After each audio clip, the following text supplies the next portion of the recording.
संस्कृत गुरुजी Odisha YouTube channel को समस्त नवम श्रेणी छात्र छात्री तथा संस्कृत शिक्षक शिक्षयित्री को सुस्वागत। आज आम संस्कृत गद्यक्रम सत्यम गद्यटी को आलोचना करिबा। एथिरे कठिन शब्दार्थ संधि विच्छेद और सकारण विभक्ति जहाँकि नवम श्रेणी पिला मानकर परीक्षा रे जो व्याकरणगत प्रश्न गुड़िक आसीबो आमे से गुड़िक उपरे मध्य विस्तृत रूपे आलोचना करिबा। मु भाबुछि आजिर पाठटी निश्चित भाव में समस्त पिला मानक पई अति उपादेय हबो। ता पूर्वरु मु कही रखिया चाहे जो माने वर्तमान सुधा हम चैनल को सब्सक्राइब करि नाहंती प्रथमे सब्सक्राइब करि नियंतु। तापरे बेल आइकन टी को क्लिक करंतु एवं ऑल रे सिलेक्ट कले आमे परवर्ती समय जो नुआ पाठ गुड़िक प्रस्तुत करिवु से गुड़िक अपलोड कला क्षणी नोटिफिकेशन आपण मानक निकट रे पहुंची परिवो। एवं प्लेलिस्ट चैनल जो प्लेलिस्ट अच्छी से प्लेलिस्ट को जानतु सेठारे विभिन्न व्याकरणगत प्रश्न जो पाठ गुड़ाक सब रही पाठ रही वर्ण रही पद रही विशेष्य विशेषण सर्वनाम इत्यादि पद गुड़िक रही कारक विभक्ति रही से गुड़िक देखिपारे। तेबे आज आउ डेरी करबा नहीं गोटे पाठरे आमे सत्यम गद्यर संपूर्ण पाठटी को रखिया चाहूँ। तेणु ताको धैर्य सहकारे मूलरू शेष पर्यंत समस्ते देखिबे एवं सेथिरु लाभ उठाइबे बोली मु आशा करुछि। तेबे आरंभ करिबा आजिर पाठ सत्यम। विद्वान मणि डॉक्टर केशव चंद्र दास इदानीन्तन जुगे संस्कृत साहित्यकेषु अग्रगण्यः भवति। तेन अनेकानि पुस्तकानि विरचितानि। तस्य पुस्तकेषु एकदा इति लघुकथा संग्रह ग्रंथः अन्यतमः। अयं विषयः तस्मात् कथा ग्रंथात् उद्धृतः। आम ये जो गद्य गुड़ी को पढ़ी चलिबा पृष्ठा बाय पृष्ठा तार भावार्थ मध्य आमे ता सहित पढ़ी चलिबा। तापरे कठिन शब्दार्थ संधि विच्छेद एवं सकारण विभक्ति आलोचना करिबा।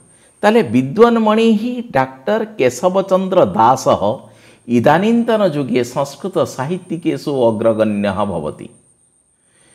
ये जो विद्वान मणि उपाधि दिया जाइछि डॉक्टर केशव चंद्र दास जी कि श्री जगन्नाथ संस्कृत विश्वविद्यालय न्याय विभाग मुख्य रही थिले। से अत्यंत धुरीण धीशक्ति संपन्न अनेक ग्रंथर से होछंती रचयिता। तांकर पुस्तक गुड़िक अनेक स्थान रे पुरस्कृत होईछि। समस्ते ताहाको पसंद मध्य करंती एवं नाटक इत्यादि अनेक संस्कृत ग्रंथ से रचना करछंती। तेणे विद्वान मणि डॉक्टर केशव चंद्र इदानीन्तन जुगे वर्तमान समय रे ये जो समय दे कि आमे वर्तमान गति करूचे यही समय रे बा वर्तमान जुग रे संस्कृत साहित्यिक मानक मध्य संस्कृत साहित्यिकेषु सप्तमी विभक्ति बहुवचन अच्छी संस्कृत साहित्यिकेषु संस्कृत साहित्यिक मानक मध्य अग्रगण्यः भवति अर्थात अग्रगण्य अटन्ति। तेन अनेकानि पुस्तकानि विरचितानि तांको द्वारा तेन सतौते तम तम तेन तांको द्वारा अनेकानि पुस्तकानि विरचितानि अर्थात से अनेक पुस्तक रचयिता अटंती। तस्य पुस्तकेषु तांकर पुस्तक गुड़िक मध्यरे एकदा इति लघुकथा संग्रह ग्रंथ अन्यतम।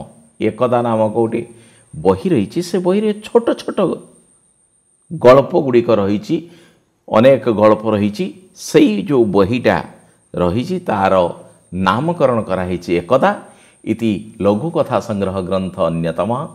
अयं विषयः तस्मात् कथा ग्रंथात् उद्धृतः। ये जो सत्यम विषयटी सही कथा ग्रंथर आनीत बा संग्रहित।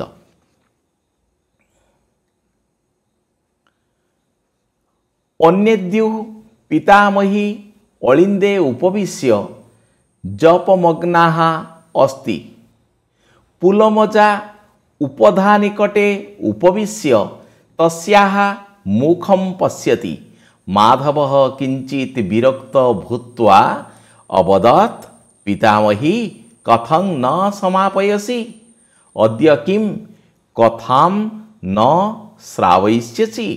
पितामही पूर्ववत् शनैरुपविशति कंठं परिष्करति जृंभामुखेन आरभते एकदा।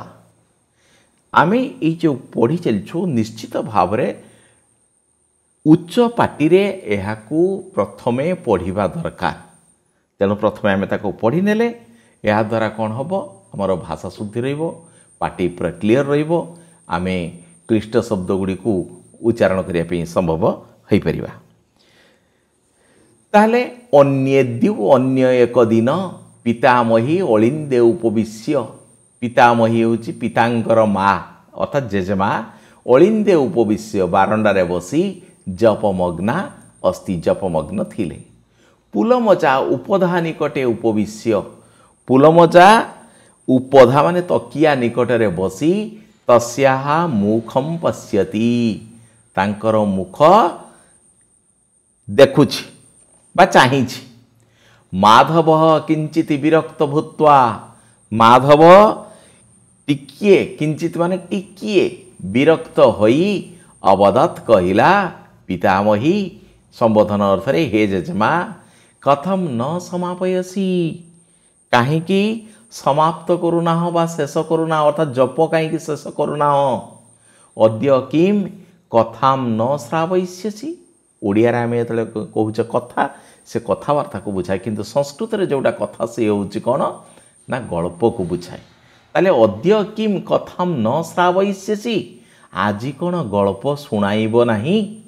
पितामही पूर्ववत् शनैहि उपविशति, जेजमा पूर्ववत् पूर्वपरी शनैहि उपविशति धीरे बसिले बा पूर्व बळे धीर होई बसी रहिले। कंठम परिष्करति कंठ परिष्कार कले जृंभा मुखेन आरभते हाई मारी जृंभा मुखेन हाई मारी आरभते आरंभ कले एकदा। बहिर ना होची एकदा तेणु एकदारु से आरंभ कले न एकदा एकस्मिन् ग्रामोपान्ते एका पुष्करिणी आसीत्। एकदा एकस्मिन् ग्रामोपान्ते एका पुष्करिणी आसीत् तत्र ग्रामस्य जनाः स्नानं कुर्वन्ति वसनं ख्यालयन्ति तत्रैव ते शौचकर्म कुर्वन्ति तस्मादपि जलमानीय पिबन्ति पाकादिकर्म च कुर्वन्ति तत्रैव गोमेष छागादीनां स्नानमपि कारयन्ति। पुष्करिणीं परितः नाना वृक्षाः सन्ति केचन वृक्षाः तटसंलग्नाश्च वर्तन्ते। पुष्करिण्याः अपरभागे एकः आश्रमः अस्ति तत्र एक मुनिः निवसति सोऽपि तर्पणादिकं कर्म तत्र करोति किंतु सदा असंतुष्ट भवति स जनान् अनुनयति बारंबारमपि उपदिशति परं नो कोऽपि तस्य वचनं शृणोति। तले एकदा एकस्मिन् ग्रामोपान्ते एकदा थरे गोटिए गाँव एकस्मिन् ग्रामोपान्ते गोटिए एकस्मिन् होची गोटिए ग्राम उपान्ते ग्रामर उपान्तरे माने शेष भागरे एका पुष्करिणी आसीत्। पुष्करिणी स्त्रीलिंग होइছে बोली एठी एका होइছে गोटिए पोखरी थिला तत्र ग्रामस्य जनाः स्नानं कुर्वन्ति सेठारे गाँर लोक माने स्नान करन्ति वसनं ख्यालयन्ति वसनं होची लुगा ख्यालयन्ति परिष्कार करन्ति बा धुवन्ति तत्रैव ते शौचकर्म कुर्वन्ति सेहिठारे ही तत्रैव सेहिठारे ही ते शौचकर्म कुर्वन्ति सेमाने शौचकर्म करन्ति तस्मात् अपि सेहिठारो ही जलम आनीय जल आनी पिबन्ति पान करन्ति पाकादि कर्म रोषेई आदि काम करन्ति तत्रैव सेहिठारे गो मेष माने मेंढा छाग माने छेली आदि नाम गोमेष छागादीनां स्नानमपि गाधुआ पाधुआ मध्य कारयन्ति करान्ति पुष्करिणीं परितः पोखरी चारि पाखरे नाना वृक्षाः सन्ति केचन वृक्षाः तटसंलग्नाश्च वर्तन्ते केतेक गछ तटसंलग्ना कूलको लागि रहिछि वर्तन्ते कूलको लागि रहिछि पुष्करिण्याः अपर भागे एकः आश्रमः अस्ति पुष्करिण्याः अपर भागे पोखरीर अन्यपटे एकः आश्रमः अस्ति गोटे आश्रम अछि तत्र एक मुनिः निवसति सेठारे जणे मुनि वास करन्ति सोपि से मध्य तर्पणादिकम कर्म तर्पणादि सूर्य को जो गाधे सारा पर पानी दियंती सूर्य को नहीं दुई हाथ में आंजुला करी तिल आउ जल देकी जो पानी टाकती से तर्पण बोली कहुए तर्पणादिकम कर्म तत्र करोति किंतु सदा असंतुष्ट भवति किंतु सब बेले असंतुष्ट हुवंती स जनान से लोकमानंकु अनुनयति अनुरोध करन्ति बारंबारमपि उपदिशति बारंबार मध्य उपदेश दियन्ति परम नो कोपि तस्य वचनम शृणोति किंतु केहि मध्य तांकर कथा शुणन्ति नाही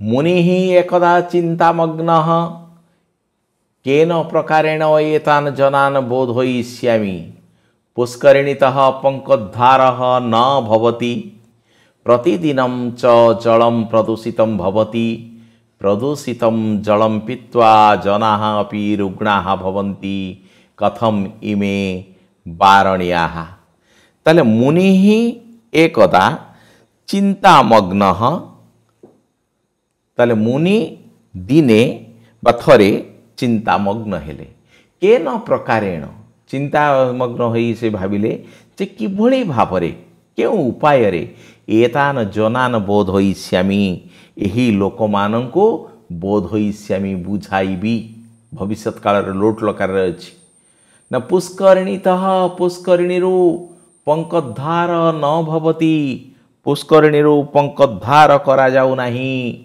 प्रतिदिनं च जलम प्रदूषितं भवति प्रत्येक दिन पानी बा जल दूषित हेउछि प्रदूषितं जलम पीत्वा जनाः अपि रुग्णाः भवन्ति प्रदूषित जल पी लोकमाने मध्य रोगग्रस्त हेलेनी कथम इमे वारणीयाः किपरि एमानंको वारण करिबी एही कथा से चिंता कले सहसा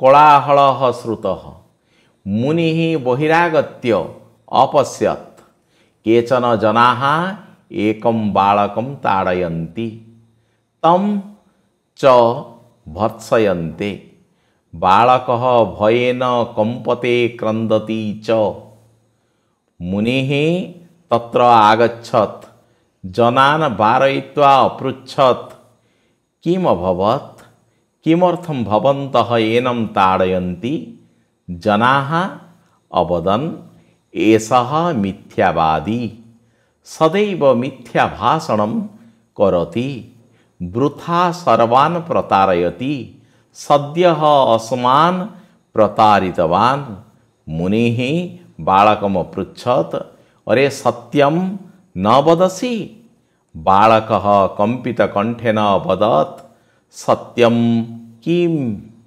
मुनिः तम् आश्वासितवान् न जानसि तर्हि मया सह आगच्छ एवं उक्त्वा तं करे धृत्वा मुनिः आश्रमं प्रति बालकम् आनयत्। सहसा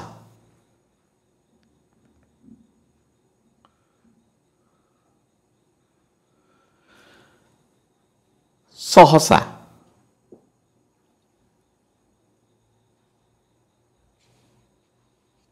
हठात कोलाहल श्रुत कोलाहल शुणागला श्रुत शुणागला मुनि बहिरागत्य मुनि आश्रम बाहरी आसी बाहर को आसी अपश्यत देखिले केचन जना केतेक लोक एकम बालकम ताड़यती गोटे बालक को ताड़यती ताड़ धातु पिटिवा अर्थरे ताड़यती माने पिटुचंती तं च भर्त्सयन्ते एवं ताकू गाली देउछंती।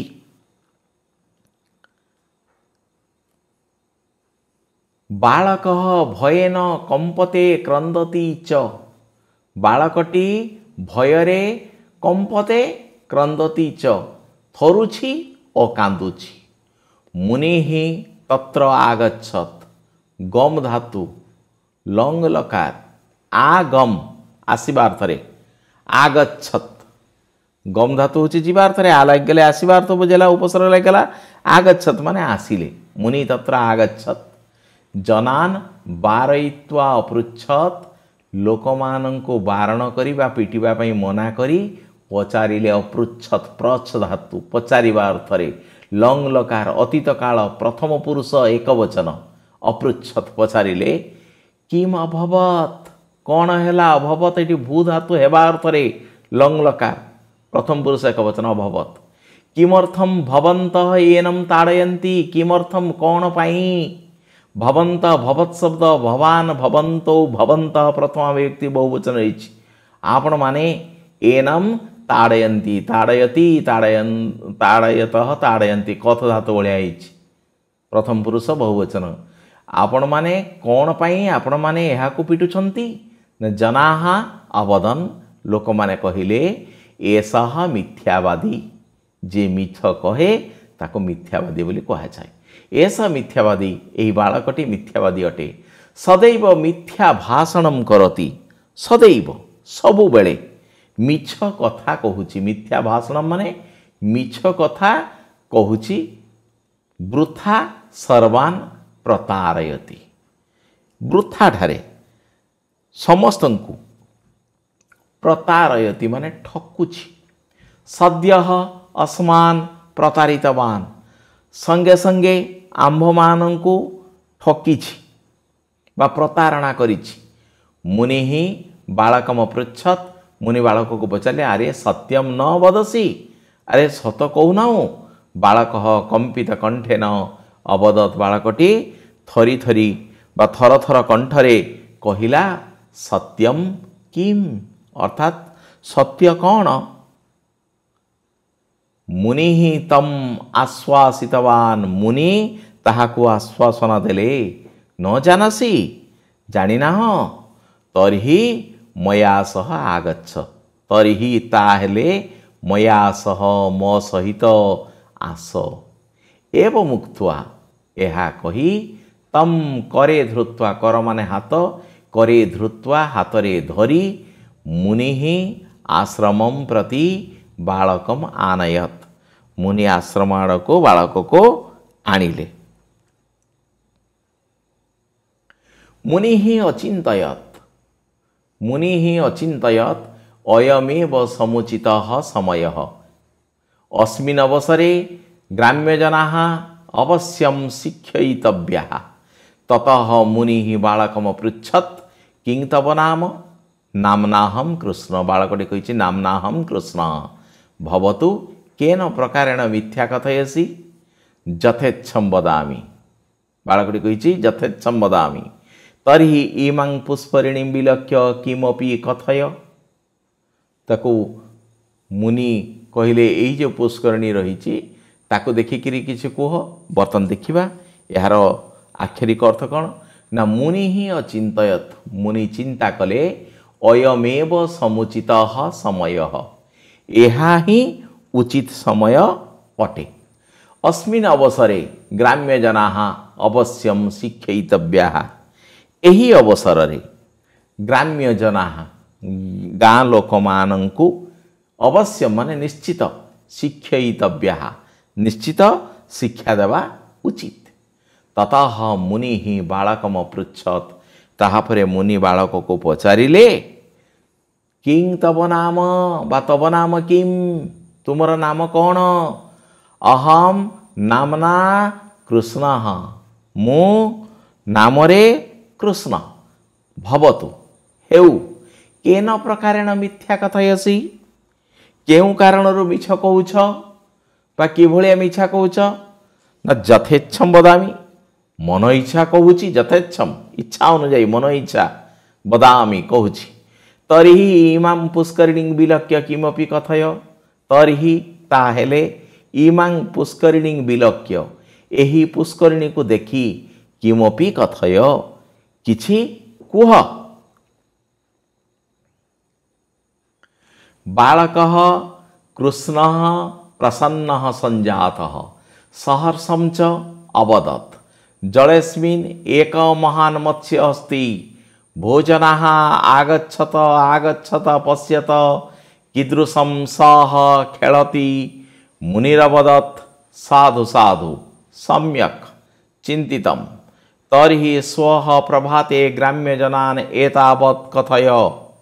कृष्णः किञ्चित् कुण्ठितः अभवत्।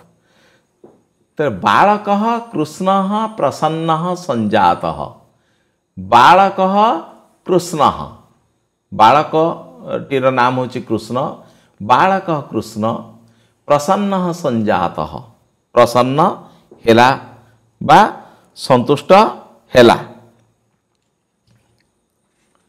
सहर्षं च अवदत्, एवं आनंदर सहित कहिला, खुशी हेला एवं आनंदर सहित कहिला, जलेस्मिन् अस्मिन् जले एही जलरे एक महान मत्स्य अस्ति, गोटिए बड़ माछ अछि। भोजनाः हे लोक माने आगच्छत आगच्छत पश्यत आस आस देख, कीदृशं सः खेलति, सः कीदृशं खेलति, से किपरि खेलुछि।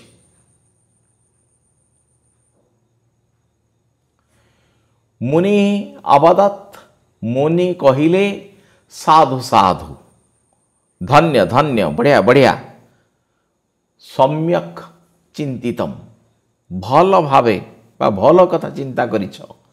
तर्हि स्वः प्रभाते, ताहेले स्वः स्व होची आसंता काली, ह्य होची गतकाली, अद्य होची आजी। ताले स्वः प्रभाते आसंता काली सकाळे ग्राम्यजनान् एतावत् कथय, गाँ लोकमानंको एहिपरि कुह बा एतिकी कुह। कृष्णः किंचित कुंठित अभवत्, कृष्ण टिकिए कुंठित हेला।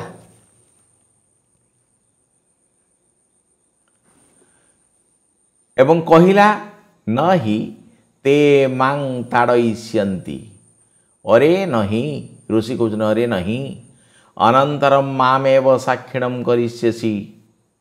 अपर प्रभाते कृष्णः ग्रामस्य प्रतिभागं जनान् अवदत्, पुष्करिण्याम् एक महान् मत्स्यः मया दृष्टः।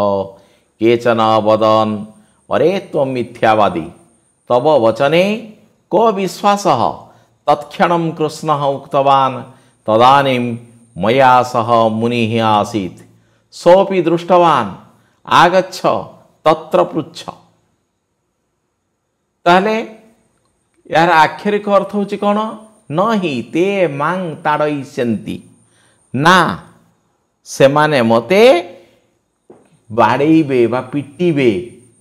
अरे नहीं, ऋषि मुनि कहउचंते अरे नहीं, अरे ना ना, अनंतरं मामेव साक्षिणं करिष्यसि, यहाँ परे मते ही मामेव मते ही साक्षिणं करिष्यसि, मते ही साक्षी करिवो। अपर प्रभाते ता परदिन सकाळे कृष्ण ग्राम्यस्य प्रतिभागं जनान अवदत्। कृष्ण ग्रामर प्रति अंचलर लोकमानंकु कहिला पुष्करिण्याम एक महान मत्स्य मया दृष्ट। पुष्करिण्याम सप्तमी विभक्ति एक वचन होइछि नदी शब्द जेमिति नद्याम पुष्करिणी शब्द दीर्घईकारांत स्त्रीलिंग शब्द पुष्करिण्याम पुष्करिणी रे एक महान मत्स्य मया दृष्ट गोटिए बड़ माछ मो द्वारा देखा होइछि बा मु देखिछि। केचन अवदन केतक कहिले अरे त्वम मिथ्यावादी तू मिछुआ तब वचने तोर कथारे को विश्वास कि विश्वास। तत्क्षणम कृष्ण उक्तवान संगे संगे कृष्ण कहिला तदानीम इदानीम माने वर्तमान तदानीम माने सेतेबेले तदानीम मया सह मो सहित मुनि ही आसीत मुनि थिले सोपि दृष्टवान से मध्य देखिथिले। आगच्छ तत्र पृच्छ आस सेठारे पचार।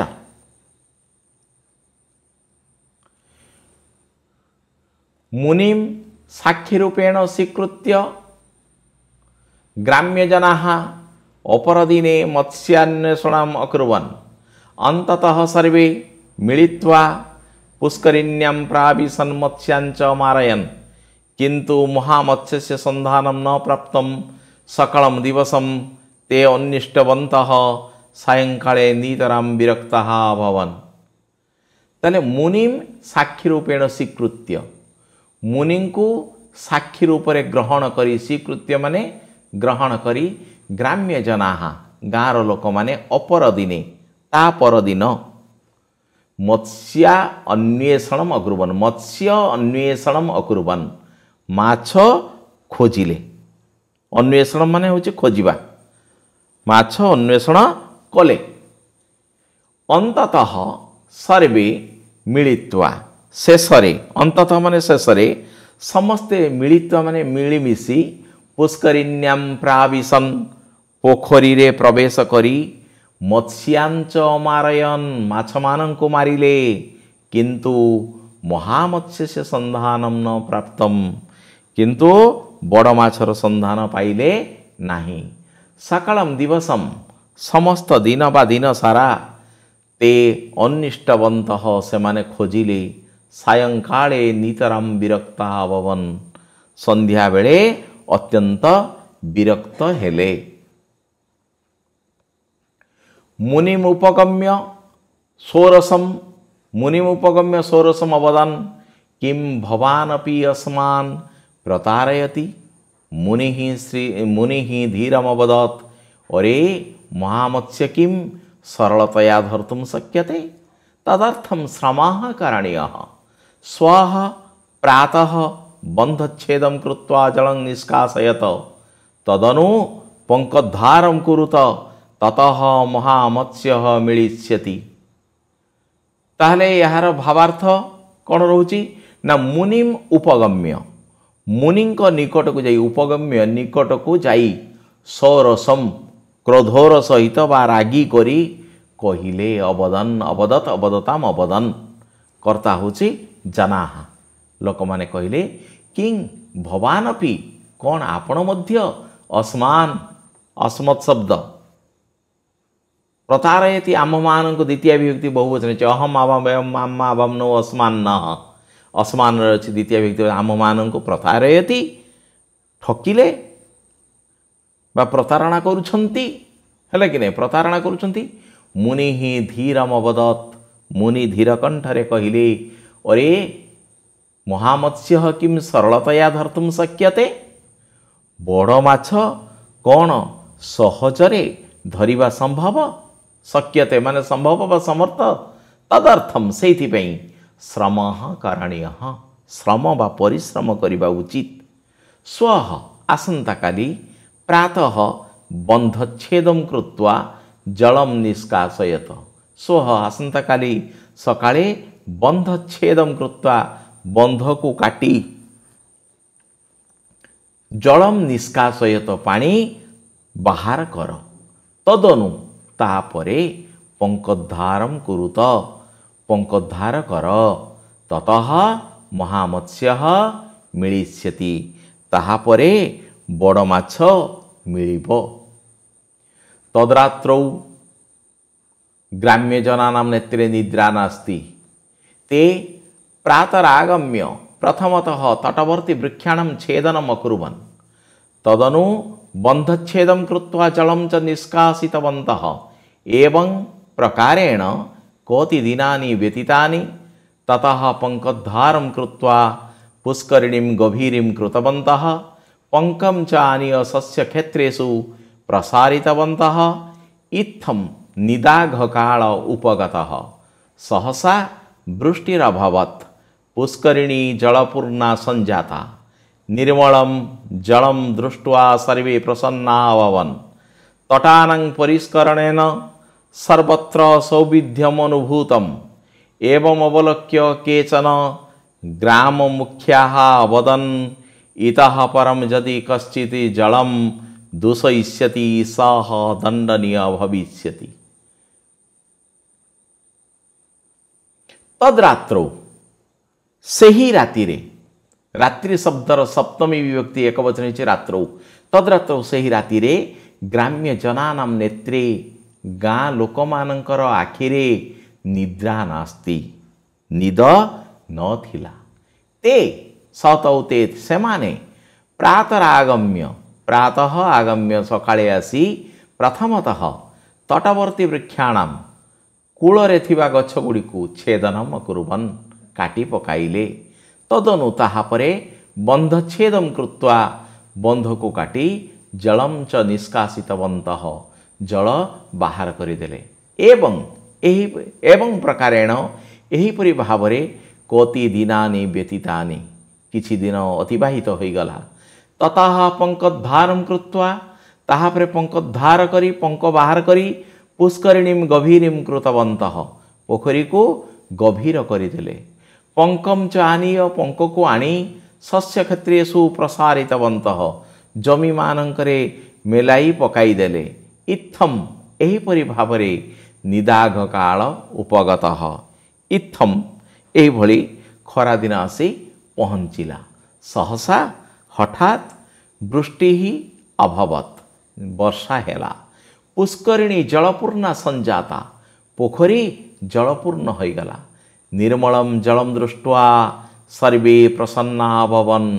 ନିର୍ମଳಂ ଜଳಂ ଦୃଷ୍ଟ୍ୱା ନିର୍ମଳ ବା ପରିଷ୍କାର ପାଣି ଦେଖି ସର୍ବେ ପ୍ରସନ୍ନା ଅଭବନ୍ ସମସ୍ତେ ପ୍ରସନ୍ନ ହେଲେ, ସନ୍ତୁଷ୍ଟ ହେଲେ। ତଟାନାଂ ପରିଷ୍କରଣେନ ସର୍ବତ୍ର ସୌବିଧ୍ୟମ୍ ଅନୁଭୂତମ୍ କୂଳ ଗୁଡ଼ିକର ପରିଷ୍କାର ଦ୍ୱାରା ସବୁଠାରେ ସୌବିଧ୍ୟମ୍ ଅନୁଭୂତମ୍ ସୁବିଧା ଅନୁଭୂତ ହେଲା, ଅର୍ଥାତ୍ ପୋଖରୀର ଚତୁର୍ଦିଗକୁ ଯିବା ଆସିବା ସହଜ ହେଲା। ଏବଂ ଅବଲୋକ୍ୟ ଏହାକୁ ଦେଖି କେଚନ ଗ୍ରାମ ମୁଖିଆ କେତେକ ଗାଁ ମୁଖିଆ ଅବଦାନ କହିଲେ ଇତଃ ପରମ୍ ଏହା ପରଠାରୁ ଯଦି କଶ୍ଚିତ୍ ଜଳମ୍ ଦୂଷୟିଷ୍ୟତି ଯଦି କେହି ଜଳ ଦୂଷିତ କରିବ ବା ପାଣିକୁ ଦୂଷିତ କରିବ ସହ ଦଣ୍ଡନୀୟ ଭବିଷ୍ୟତି ସେ ଦଣ୍ଡନୀୟ ହେବ।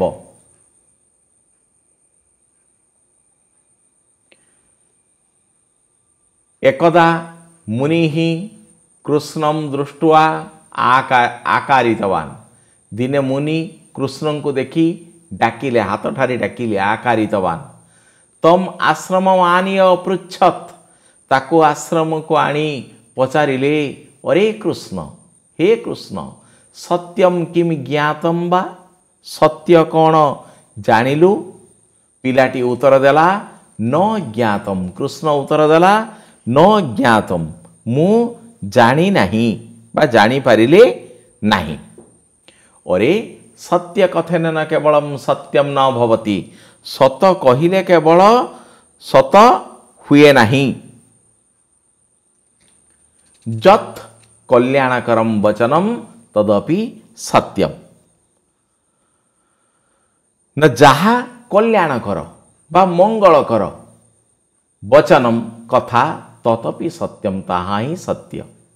पितामही पुलमजाम बोधयत अस्माकं शास्त्रे वर्तते जेजमा पुलमजा को अवधयत बुझाइले अस्माकं शास्त्रे वर्तते आम शास्त्र रे अछि बा रही कौन ना सत्यम ही वचनम श्रेय सत्यादपि हितम भवेत् जद्भूतम हितम अत्यंतम एतत् सत्यम मतं मम। तले सत्यम ही वचनम श्रेय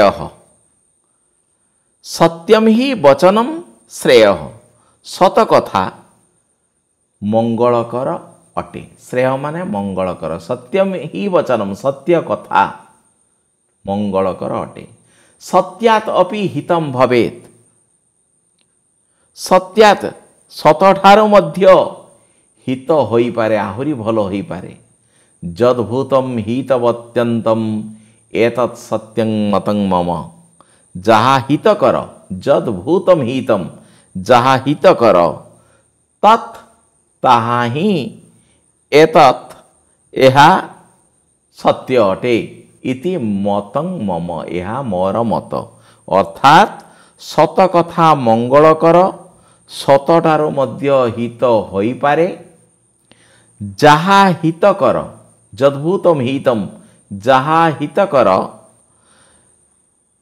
ताहा ही सत्य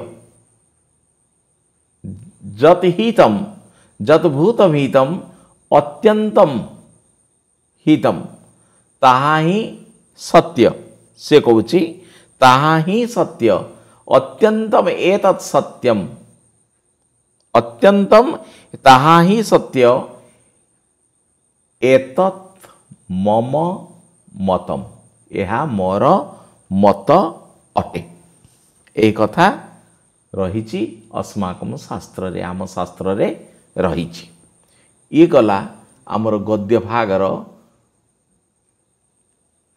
सारांश बर्तमान आम कठिन शब्द गुड़िकर अर्थ विषय आलोचना करिबा। अन्येद्यु अन्य एक दिन पितामही माने जेजेमा अलिंदे अर्थात बारंडारे उपविश्य बसी जपमग्ना अस्ति पुलमजा उपधान निकटे उपधान माने होछि तकिया निकटरे उपविश्य बसी तस्याहा मुखम पश्यति माधव किंचित विरक्त भूत्वा भूत्वा माने होछि होई अवदत् पितामही हे जेजेमा संबोधन रे होछि जेजेमा कथं न समापयसी अद्य अद्य माने होछि आजि किं कथं न श्रावयसी पितामही पूर्ववत् शनैहि शनैहि होछि धीरे अव्ययपदये कंठम परिष्करति जृंभा मुखेन हाई मारी बसनम ख्यालयन्ति बसनम माने होछि लुगा ख्यालयन्ति माने धुअन्ति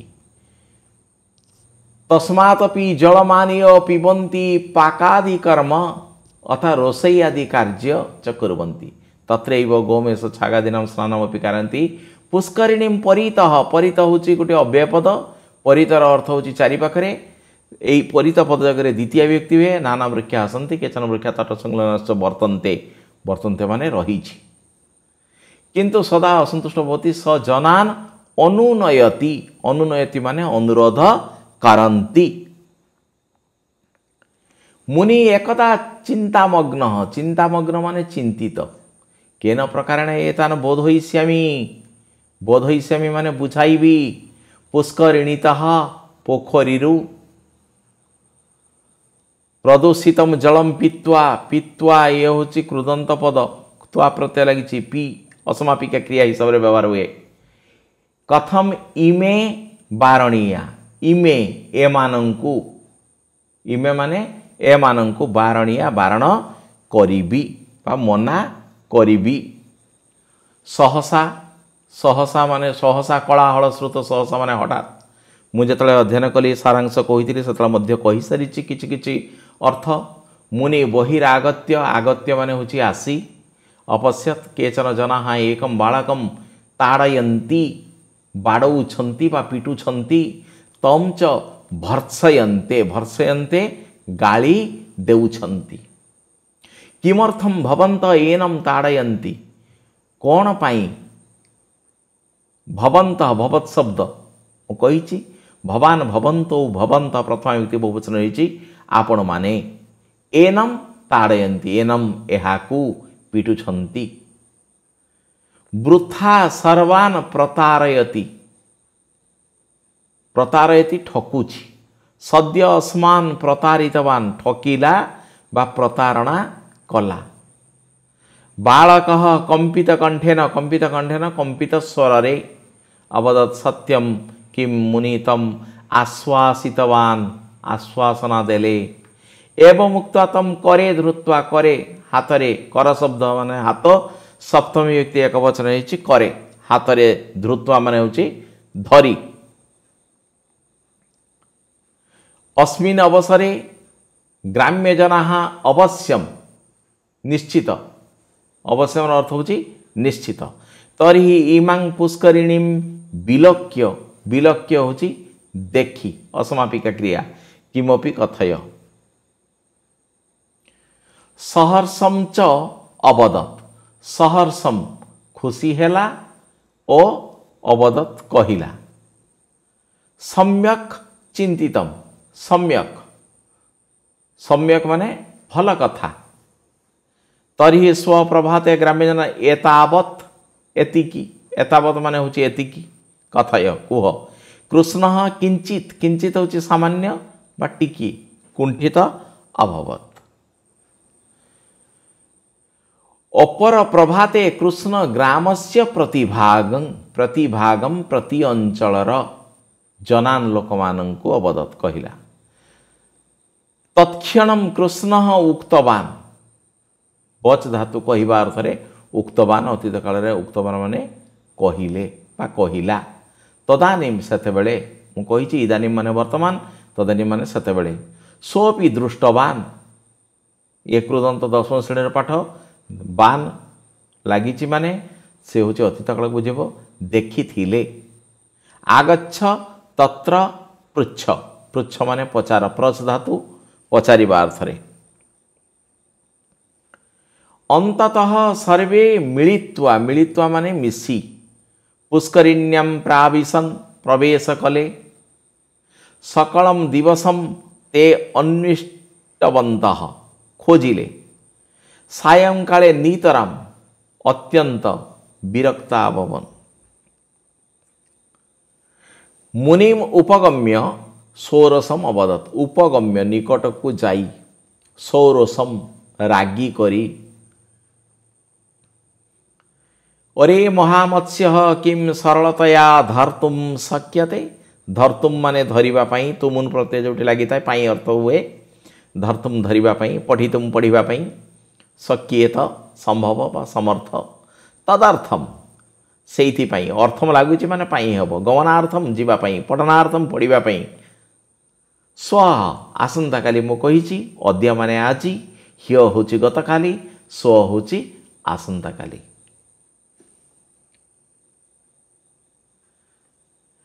पंकम च आनीय सस्य क्षेत्रेषु प्रसारितवन्तः प्रसार में लाई दिया गला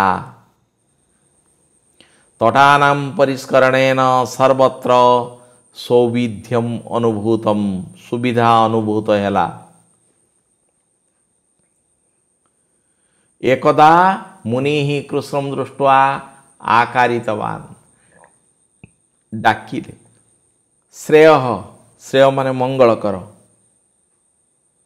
वर्तमान कठिन शब्द तो चलीगला आम बर्तमान संधि विच्छेद गुड़ी को आलोचना करवा बहुत इम्पोर्टाट संधि एवं संधि विच्छेद ये 5 मार्कर साधारणतः पढ़ार संभावना रही आम देखा जो गुड़ाक युक्ताक्षर रही किपरि ये करवा किंचित किम युक्त चित बहुत इम्पोर्टाट संधि विच्छेद शनैर उपविशति ए प्रकार गोटे संधि विच्छेद ये युक्ताक्षर होची र ये रटा साधारणतः रु विसर्ग हुए आ दंतेश्वर विसर्ग हुए तेणु ये र जात विसर्ग हो गला शनै शनै हूँ अव्ययपद शनै रु ह्रस्व बाहरी पड़ा उपविशति शनै ही उपविशति बहुत इंपोर्टाट ये भाया संधि विच्छेद र विसर्ग हम से भाया संधि विच्छेद इंपोर्टाट ग्राम पान्ते ग्राम ये हूँ युक्ताक्षर रही ग्राम ଯୁକ୍ତ ଉପାନ୍ତେ ଅ ବା ଆ ପରେ ହ୍ରସ୍ୱ ବା ଦୀର୍ଘ ହେଉଥିଲେ ଦୁହେଁ ମିଶିକି ଅକାର ହୁଏ। ଏଇଠି ଅକାର ହେଇଛି, ତେଣୁ ଗ୍ରାମ ଯୁକ୍ତ ଉପାନ୍ତେ। ତସ୍ମାଦପି ଏଇଭଳିଆ ଗୋଟିଏ ପଡ଼େ, ଏଇ ଦ ପାଖରେ ଭାଙ୍ଗିବ। ଦ ହେଉଛି ବର୍ଗର ତୃତୀୟ ବର୍ଣ୍ଣ। ତ ଥ ଦ ତ ବର୍ଗର ତୃତୀୟ ବର୍ଣ୍ଣ। ତାକୁ ଯେତେବେଳେ ଆମେ ଭାଙ୍ଗିବା ସେ ବର୍ଗର ତୃତୀୟ ବର୍ଣ୍ଣ ବର୍ଗର ପ୍ରଥମ ବର୍ଣ୍ଣ ହେଇଯିବ। ସେଥିପାଇଁ ହେଇଛି ତସ୍ମାତ୍, ସେଥିରୁ ସ୍ୱରବର୍ଣ୍ଣ ଅ ବାହାରି ପଡ଼ିଲା ଅପି। ସନ୍ଧି ବିଚ୍ଛେଦ ଯେତେବେଳେ ଆମେ କରିବା ଉଭୟ ପଦର ଅର୍ଥ ବାହାରିବା ଦରକାର। ଅର୍ଥ ଯଦି ନ ବାହାରିବ ତାହେଲେ ସନ୍ଧି ବିଚ୍ଛେଦଟି ଭୁଲ ହେଇଛି ବୋଲି ଜାଣିବାକୁ ପଡ଼ିବ। ଜଳମାନିୟ, ଏଇ ମ ହେଉଛି ଏଇ ଜାଗାରେ ଭାଙ୍ଗିବ। ଜଳମ୍ ଯୁକ୍ତ ଆନିୟ, ମରେ ହଳନ ଯେତେବେଳେ ହେଇଗଲା ସ୍ୱରହୀନ ହେଇଗଲା ମଟି, ସେଥିରୁ ଆ ବାହାରି ପଡ଼ିଲା। ସ୍ନାନମ୍ ଅପି, ଅବିକଳ ସେଇଭଳିଆ ମ ପାଖରେ ଭାଙ୍ଗିବ। ସ୍ନାନମ୍ ଯୁକ୍ତ ଅପି। ଏପରି ଏକ ମୁନି ହିଁ, ଏଇଠି କ'ଣ ରହିଛି ଏକଟା ଓକାର ରହିଛି, ସେ ବିସର୍ଗ ହେବ। ଏକାହ ଯୁକ୍ତ ମୁନି ହିଁ। ସୋପି ବହୁତ ଇମ୍ପୋର୍ଟାଣ୍ଟ, ଏହିପରି ଖଣ୍ଡ ଥିବା ବାଲା ଏଇ ଯେଉଁ ସୋପି ଇଏ ମଧ୍ୟ ହେଉଛି ବହୁତ ଇମ୍ପୋର୍ଟାଣ୍ଟ ପରୀକ୍ଷାରେ ପଡ଼ିବା ପାଇଁ। କ'ଣ ହେବ ନା ଯେଉଁଠି ଖଣ୍ଡ ରହିଛି ସେ ଖଣ୍ଡ ଯଦି ଅଛି ଏବଂ ତା ପୂର୍ବରୁ ଯଦି ଓକାର ରହିଛି ସେ ଓକାରର ସନ୍ଧି ବିଚ୍ଛେଦ କଲେ ପ୍ରଥମେ ବିସର୍ଗ ହେବ। ତାହେଲେ ଯେଉଁଥିରେ ଓକାର ଅଛି ସେଇଥିରେ ବିସର୍ଗ, ତାହେଲେ ସହ ଯୁକ୍ତ ଖଣ୍ଡଟା ଭଲ ହେଇଯାଇକି ଅପି, ସହ ଯୁକ୍ତ ଅପି। ଏଭଳିଆ ସନ୍ଧି ବିଚ୍ଛେଦ ମଧ୍ୟ ଗୋଟେ ପରୀକ୍ଷାରେ ନିଶ୍ଚିତ ଭାବରେ ପଡ଼ିବ। ତେଣୁ ଏଇ ଟାଇପ୍ର ସନ୍ଧି ବିଚ୍ଛେଦ ବହୁତ ଇମ୍ପୋର୍ଟାଣ୍ଟ। ବାରମ୍ ଅପି, ବାରମ୍ ଯୁକ୍ତ ଅପି, ଏ ମ ପାଖରେ ଭାଙ୍ଗିଲା। କୋପି, ଯେମିତି ସୋପି ହେଇଥିଲା ସେପରି କୋପି ଖଣ୍ଡ ରହିଛି, ଖଣ୍ଡର ଭଲ ହେଇଗଲା। ଏପଟେ ଯେଉଁ ଓକାର ଅଛି ଓକାର ବିଷୟରେ ଗଲା। କହ ଯୁକ୍ତ ଅପି। ପଙ୍କୋଦ୍ଧାର, ପଙ୍କ ଯୁକ୍ତ ଉଦ୍ଧାର। ପଙ୍କରେ ଏଠି ଅ ରହିଲା, ଏପଟେ ହ୍ରସ୍ୱ ରହିଲା। ଅ ବା ଆ ପରେ ହ୍ରସ୍ୱ ବା ଦୀର୍ଘ ହେଉଥିଲେ ଦୁହେଁ ମିଶିକିରି ଅ ହୁଅନ୍ତି। ପଙ୍କୋଦ୍ଧାର। ବହିରାଗତ୍ୟ, ମୁଁ ସେଠି ଯେମିତି ସନେଇ କଥା କହୁଥିଲି ଠିକ୍ ଇଏ ମଧ୍ୟ ହେଉଛି ର ବିସର୍ଗ ହେବ। ଇଏ ବହୁତ ଇମ୍ପୋର୍ଟାଣ୍ଟ ପରୀକ୍ଷାରେ ପଡ଼ିବାର 100% ସମ୍ଭାବନା ରହିଛି। ଏ ର ପାଖରେ ହିଁ ବିସର୍ଗ ହେବ। ବିସର୍ଗ ହେଲେ ବହି ଯୁକ୍ତ ଆଗତ୍ୟ। କିମ୍ ଅର୍ଥମ୍, ମ ପାଖରେ ଭାଙ୍ଗିବ କିମ୍ ଯୁକ୍ତ ଅର୍ଥମ୍। ସदैବ ବହୁତ ଇମ୍ପୋର୍ଟାଣ୍ଟ, ଇଏ ମଧ୍ୟ ସଦା ଯୁକ୍ତ ଏବ। ଅ ବା ଆ ପରେ ଏ ବା ଐ ଦୁହେଁ ମିଶିକିରି ଐ ହୁଅନ୍ତି ସदैବ। ଏବଂ ଉକ୍ତ୍ୱା, ମ ପାଖରେ ଭାଙ୍ଗିବ ଏବଂ ଯୁକ୍ତ ଉକ୍ତ୍ୱା। ବାଳକମ୍ ଆନୟତ୍, ଏଇ ମା ପାଖରେ ମ ପାଖରେ ଭାଙ୍ଗିବ ବାଳକମ୍ ଯୁକ୍ତ ଆନୟତ୍। ଅୟମ୍ ଏବ, ମ ପାଖରେ ଭାଙ୍ଗିବ ଅୟମ୍ ଯୁକ୍ତ ଏବ। ଅସ୍ମିନ୍ ଅବସରେ, ଇଏ ମଧ୍ୟ ହେଉଛି ଗୋଟିଏ ଇମ୍ପୋର୍ଟାଣ୍ଟ ସନ୍ଧି ବିଚ୍ଛେଦ। ଅସ୍ମିନ୍ ଯୁକ୍ତ ଅବସରେ, ଯେତେବେଳେ ସନ୍ଧି ହେବ ଆଉ ଗୋଟେ ଦନ୍ତନ୍ୟର ଆଗମନ ହେବ।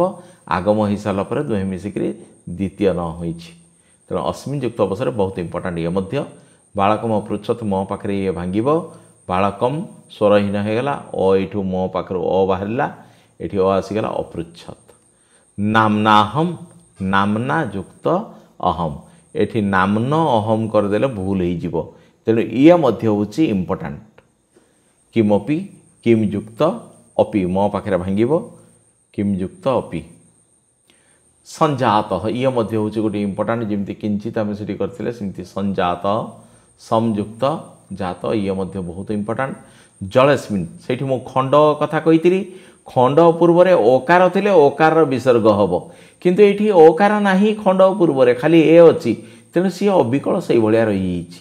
ତେଣୁ ଜଳେ ଯୁକ୍ତ ଖଣ୍ଡଟା ଭଲ ହେଇଯିବ ଅସ୍ମିନ୍। ଇଏ ମଧ୍ୟ ହେଉଛି ଗୋଟିଏ ମୋଷ୍ଟ ଇମ୍ପୋର୍ଟାଣ୍ଟ, ଆକୁ ମଧ୍ୟ ଆମେ ଦେଖିବା ଦରକାର। ମୁନିର ବଦତ, ଏଇ ର କଥା ଯେଉଁ ମୁଁ କହିଛି ରଟା ବିସର୍ଗ ହେବ, ସେଇଭଳିଆ ଗୋଟିଏ ବହୁତ ଇମ୍ପୋର୍ଟାଣ୍ଟ ସନ୍ଧି ରହୁଛି। ଇଏ ମୁନି ହିଁ, ଯେଉଁ ରଟା ବିସର୍ଗ ହେଇଗଲା ମୁନି ହିଁ ଯୁକ୍ତ ଅବଦତ। କିଞ୍ଚିତ୍, କିଞ୍ଚିତ୍ କିମ୍ ଯୁକ୍ତ ଚିତ୍। ତାପରେ କୁଣ୍ଠିତ ଅବବଦ, ଏଇଠି ସେଇ ଆସିଗଲା। ଖଣ୍ଡ ରହିଛି, ତା ପୂର୍ବରେ ଓକାର ରହିଛି, ତେଣୁ ଏଠି ଓକାରର ବିସର୍ଗ ହେଇଗଲା। କୁଣ୍ଠିତ ଯୁକ୍ତ ଅଭବତ୍। ସୋପି, ସେ ଆଗରୁ ଆମେ କରିଛୁ ସହ ଯୁକ୍ତ ଅପି।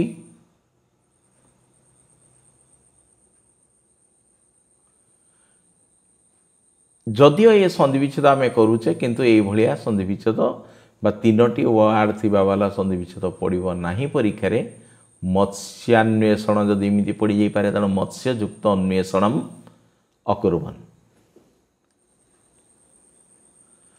मुनिम उपगम्य म पाखरे एटी भांगिब मुनिम युक्त उपगम्य। भवान अपि भवान युक्त अपि। धीरम अवदत् म पाखरे भांगिब धीरम युक्त अवदत्। तदर्थम वर्गर तृतीय वर्ण एटी भांगिब प्रथम वर्ण हो तद युक्त अर्थम। तदनु से भाया अविकल द अच्छी माने से वर्गर प्रथम वर्ण हो तत् एटी अ बाहरिला दरु अनु।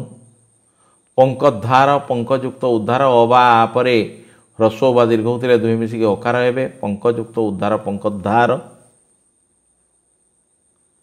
प्रातरागम्य बहुत इंपोर्टाट जमी सनई से आम करूँ सेपरी एठी रटा विसर्ग हम प्रातः युक्त आगम्य ये मध्य होची इंपोर्टाट। तदनु द पाखे भांगिब तदयुक्त अनु। वृष्टिर भवत ये मध्य इंपोर्टाट ये रटा विसर्ग हम ये जेते गुड़ाक मु र कथा कहीगली ता भितर परीक्षा रे निश्चित भाव रे गोटे आसीबो कौन सी एथिरे संदेह नहीं। तेणु वृष्टि ही युक्त अभवत एवं अवलोक्य म पाखे भांगिब एवं युक्त अवलोक्य। आश्रमम आनीय ये म पाखे भांगिब ये म पाखे भांगिब आश्रमम युक्त आनीय। तदपि द ये भांगिब वर्गर तृतीय वर्ण तत्युक्त अपि। सत्यादपि ये द पाखे भांगिब सत्यादयुक्त अपि।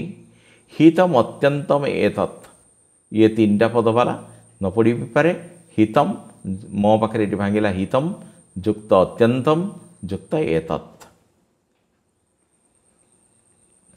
वर्तमान सबुठार इंपोर्टाट जिनस हूँ सकारण विभक्ति आमर कारक विभक्तिर संपूर्ण पाठ शेष होईची। जो माने वर्तमान सुद्धा कारक विभक्ति को देखी नांती से माने जानतु कारक विभक्तिर चैनल प्लेलिस्ट को जिबे कारक विभक्तिर समस्त पाठ गुड़ाक देखंतु देखी ताकू भल भाव में बुझंतु बुझी सारा पर एगुड़ी को भल भाव में पुणी बुझी हम। कारक विभक्ति थोड़े बुझीगले बहुत सहज। आमको परीक्षा रे किमिते पड़िबा ना गोटे वाक्य देइथिबो एई जो वाक्यटी को मु सिलेक्शन करिछि अन्यद्यु पितामही अलिंदे उपविश्य जपमग्ना अस्ति। ए पितामही तले अंडरलाइन हेतिबो एमती वाक्यटार अंडरलाइन दियो पितामही अलिंदे। ताले वाक्यटीर अर्थ प्रथमे जानिबा दरकार। अन्यद्यु अन्य एक दिन पितामही जेजमा अलिंदे बारंडारे उपविश्य बसी जपमग्ना अस्ति जपमग्न थिले। किए थिले जपमग्न ना पितामही। तेणु क्रियापद को किए लगे प्रश्न कले जहाँ उत्तर बाहर से हूँ उक्त कर्ता जदि सी हो कहवा कमटा जपमग्न जप करवाटा किए कर पितामह पितामही। तेणु जेजमा होती जप कर मुख्य अर्थात सी होती वाक्य कर्ता। जी कर्ता सी जो उत्तर बाहरी ताले कर्तरी प्रथमा। एवं कौटी ना अलिंदे बारंडा को आधार करके से बस तेणु आधार अधिकरण हूँ सप्तमी। तेणु अलिंदे हूँ सप्तमी अधिकरण सप्तमी। सेपरी ए वाक्यटा मध्य इंपोर्टाट पुलमजा उपधान निकटे उपविश्य तस्या मुखम पश्यति। पुलमजा उपधान निकटे तकिया निकटरे बसी उपविश्य तस्या मुखम पश्यति तांकर मुख को देखुची। किए देखुची पुलमजा देखुची। पुलमजा उत्तर बाहर तेणु पुलमजा हूँ वाक्य उक्त से हूँ देखा कम से करुच्ची तेणु सी कर्ता। तेणु कर्ता उक्त होते कर्ता ठार प्रथमा व्यक्ति हुए कहुए कर्तरी प्रथमा। अधिकरण सप्तमी उपधान निकटे से हूँ कौन ना अधिकरण कारक। अधिकरण कारक गोटे स्थान आधार करके तकिया निकट को आधार करके से बस तेणु उपधान निकटे ये हूँ अधिकरण सप्तमी। तापर पितामही ये हूँ संबोधन चिन्ह रही। तेणु जो पद पर संबोधन चिन्ह थी एवं तार से संबोधन चिन्हर पूर्व पदटी जदि अंडरलाइन देथिबो तारे से हूँ संबोधने प्रथमा। तापर जुरुम्भा मुखेन आरभते आम गोटे कहती छोट सापर बेसी विष। छोटिया वाक्य किंतु परीक्षा से गुड़ाक ही पड़ीज आम किंतु करिपार ना गोटे तृतीय विभक्ति गोटे सूत्र रही प्रकृति आदिभ्य उपसंख्यानम। प्रकृति आकृति जाति गोत्र सुख दुख सुखरु सुखेन दुखरु दुखेन सेपरी मुखरु मुखेन ये जो रहा मुखेन। तेणु ये कौन हो प्रकृति आदिभ्य प्रकृति आदि पदगुड़िक ठारे प्रकृति आदि पदगुड़िकर तृतीय विभक्ति हुए। तेणु ये कौन हो प्रकृत्यादिभ्य तृतीया, ये तृतीया विभक्ति होती। तापर ये गोटे वाक्य रहा वसनम प्रक्षालयंती, लुगा गुड़ी को धुअंती। मुख्य लक्ष्य कौन धोइबा ना लुगा। कर्तार मुख्य लक्ष्य को कर्म कहा जाए। एठी कर्ता किए ए वाक्य रे ना ग्राम्य ग्राम से जना पूर्व वाक्य रे देछि गाँर लोक माने। लोक माने होछि कर्ता, सेमानकर मुख्य उद्देश्य कौन ना वसनम प्रक्षालनम अर्थात लुगा धोइबा। तेणु सी हूँ कर्तार मुख्य लक्ष्य बा ईप्सित को कर्म कह जाए। कर्म ठारे द्वितीय विभक्ति कर्मणि द्वितीय। तापर आउ गोटे वाक्य तस्मादपि जलमानीय पिबंती पाकादि कर्म च कुर्वन्ति। तस्मादपि तस्मात् सेठारु रूठारु अर्थात से पोखरी अपादन पंचमी। अपादन कौन ना जोठू विच्युत हुए, जोठू अलगा हुए। गछरे आंब पाची से जड़े कौन कला ना टेका द्वारा हो बा बाड़ी द्वारा हो आंबटी को मारला, आंबटा खसी पड़ा कौथि अलग है ताले गचरू अलग है। से गछ ही हूँ अपादान। सेपरी तस्मात् सेठारु अपि जलमानीय, सेठार माने कौथि पुष्करिणी। तेणु से पुष्करिणी ठारू अलग हूँ जल। तेणु तस्मात् से पंचमी अपादान पंचमी। पाकादि कर्म मुख्य लक्ष्य कौन ना पाकादि रोषे आदि कर्म। तेणु ये हूँ कर्मणि द्वितीय। सह जनान अनुनयति, से लोक मानंकु अनुरोध करती।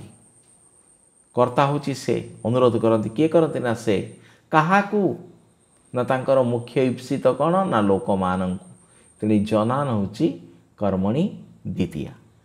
ये गोटे छोटिया वाक्य परम नो कोपी तस्य वचनम शृणति, किंतु केही मध्य तांको कथा को शुणती नहीं। तस्य तस्य वचनम, तस्य इति शेषे षष्ठी वचनम हूँ कर्मणि द्वितीय।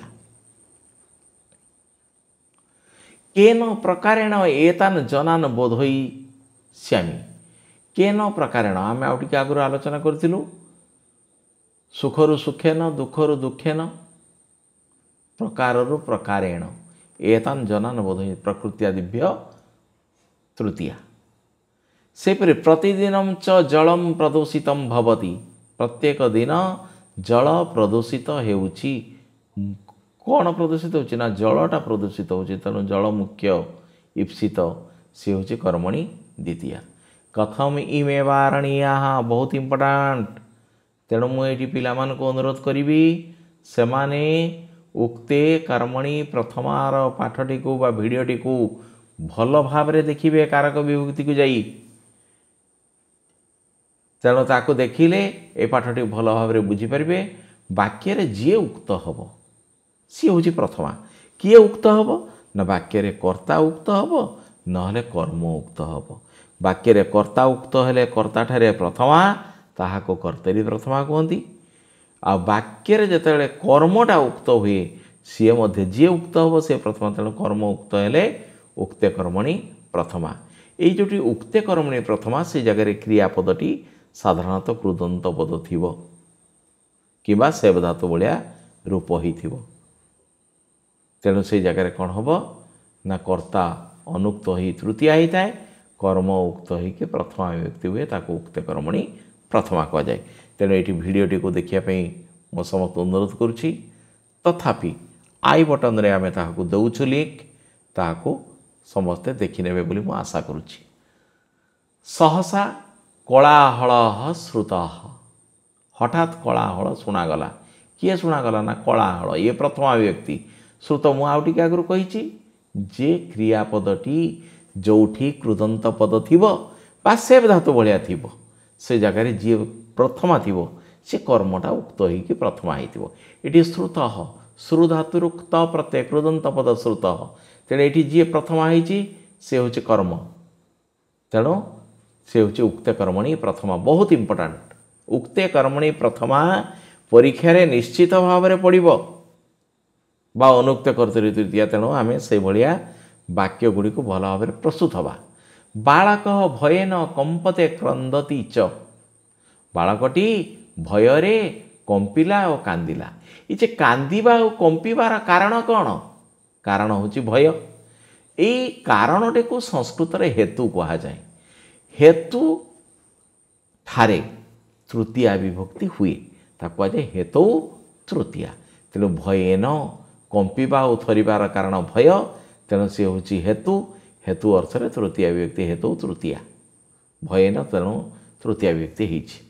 किमर्थम भवंत एनम ताड़यन्ति। एनम ये हूँ कर्मवाक्य रे कौन पाई आपण माने भवंत ये हूँ आपण माने हूँ कर्ता यहाँ को पिटुछंती यहाँ को। तेणु एनम हूँ कर्म। कर्म ठारे द्वितीय व्यक्ति कर्मणि द्वितीया। सदैव मिथ्या भाषण करती। सब बेले मिथ्या भाषण करुछि। तेणु मुख्य लक्ष्य कौन ना मिथ्या भाषण। सी हूँ कर्मणि द्वितीया। एपटे आउ गोटे पाखे रही बालक कंपित कंठेन अवदत्। बालकटी कंपित कंठरे कहिला। कहिला केमिति कहिला ना कंपित कंठरे कहिला। पिलाटी विद्यालय को जाउछि। जाउछि होछि क्रियापद। पिला होछि कर्ता। विद्यालय होछि मुख्य लक्ष्य। कौटू तार जीवार उद्देश्य कौटू को अभिलषित होछि ना विद्यालय को जीवा। तेणु विद्यालय होछि कर्म। पिलाटी साइकेल रे विद्यालय को जाउछि। ये जे विद्यालय को जाउछि विद्यालय को जीवा पई ताको किए साहाय्य करुछि ना ताको साइकेल साहाय्य करुछि। ताले क्रिया संपादन रे कर्ता को जे साहाय्य करे ताको करण कहा जाए एवं से करण ठारे तृतीया विभक्ति हुए। तेणु ये कहिला ये कहिबा पई ताको किए साहाय्य करुछि ना कंपित कंठ। तेणु से तारिठारे होछि तृतीया व्यक्ति। तेणु कंपित कंठेन होछि करणे तृतीया। सेपरि तर्हि मया सह आगच्छ। ये सह रही ये सह पद जगह तृतीया विभक्ति हुए। सह पद थिले तृतीया और सहादि पद सह आदि सह साकम सार्धम समम। तेणु ये सह रही बोली सहार्थे तृतीया। जहाँ सहित बुझेब ता पाखे तृतीय व्यक्ति हम। वाक्य गठन मध्य बहुत इंपोर्टाट सह लगे।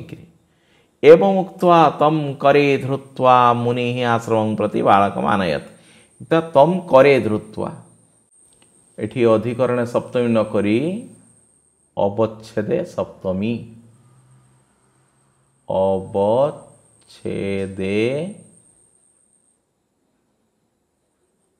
सप्तमी हेबो। पूर्वर समय बहुत बड़ भिडियो हो जाव बोली मु ताको तरतरे करू करू एटा कर देछि किंतु सेटा अवच्छेदे सप्तमी हेबो। तेणु ताको अवच्छेद सप्तमी पढ़िया पे पड़िबो। बहुत इंपोर्टाट सी मध्य। केन प्रकारेण मिथ्या कथयसी। किभଳି भावरे मिछ कहुछ। केन प्रकारेण प्रकारर प्रकारेण। प्रकृत्यादिभ्य उपसंख्यानम प्रकृति आकृति प्रकृतिर प्रकृत्या जातिरु जात्या गोत्ररु गोत्रेण। आउ गोटे हूँ यथेच्छम बदामी। इच्छा अनुजाई कहूँ जहाँ इच्छा कहूँ। किमितिका कहूँ ना इच्छा अनुजाई बा जहाँ मन पड़ा बा मन इच्छा कहूँ। ताहले केमिति कहूँ ना धीरे धीरे कहूँ केमिति कहूँ ना कांदी करी कहूँ। ताहले ये कहिबा हूँ क्रियापद तार विशेषण। कहिबा पद को विशेषित करुछि। केमिति कहला ना कई कई होई कांदिला। कांदिला हूँ क्रियापद। कांदिबाटा केमिति ना कई कई होई उच्च कंठरे चित्कार करी एगुड़ा कहूँ क्रियार विशेषण। तेणु यथेच्छ हूँ क्रियार विशेषण। बहुत इंपोर्टाट। क्रियार विशेषण पद ठारे द्वितीय विभक्ति हुए। बहुत इंपोर्टाट ये क्रिया विशेषण द्वितीय। गद्यर जो जगार भी आसूची ताको बहुत गुरुत्व सहकार देखिबार अछि। सहर्षम च अवदत् कहिला। केमिति कहला ना आनंदर सहित कहला। तेणु सहर्षम ये मध्य हूँ क्रिया विशेषण द्वितीय। बहुत इंपोर्टाट ये मध्य। तेणु आको मध्य हालका नबार नहीं।